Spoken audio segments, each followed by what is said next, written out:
The hype has begun for this weekend's Toronto Indy, with the emphasis for now on the pre-race party and, as always, the Canadian content. In particular, Scott Goodyear signed on to drive for the first time since breaking his back on March 17th. It was very difficult. I've spent a lot of time working out the back, trying to get it stronger, so if I do run into the same situation again, hopefully I won't have a repeat injury.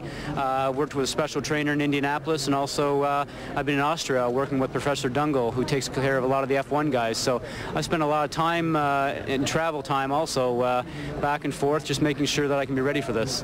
One look at his car and you know it's ready, but the long layoff has Goodyear himself feeling a bit rusty. You certainly do. The key thing that I tried to do the other day is just to get to know the car again. The key thing in our sport is that you have to become one with the car, number one, and then once you've done that, then you have to be able to get really intimate with the track, and you can't do that until you really feel as if you're wearing the car, as we sort of say. Wearing blue and white is the Players Forsyth team, an all-Canadian club led by Indy rookie Greg Moore. Moore has been relatively impressive so far, reaching the podium in 3 of the first 10 races. We've had some reliability problems in the past.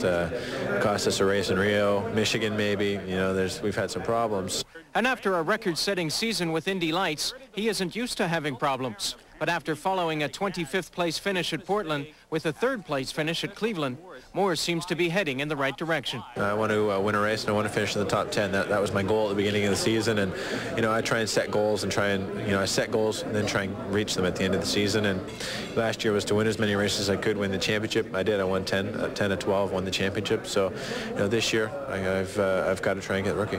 And although he's yet to win a race, Moore is winning the Rookie of the Year race. But even that's proving to be a challenge, as over the last couple of weeks, Alex Zanardi has been gaining in his rearview mirror. Rob Sinclair for Sportsline.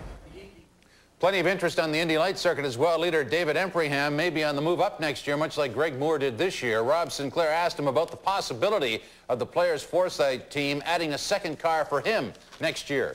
At the beginning of the season, there was a lot of talk that obviously with the growth or the expansion of this organization, that in the near future there might be 2 cars, and that's certainly something that I'm hoping for. There hasn't been a lot of talk lately. In fact, I think they keep it all hush-hush so the drivers don't spill the beans, but really we don't have any information yet, and I'm hoping to find out in the next month or so.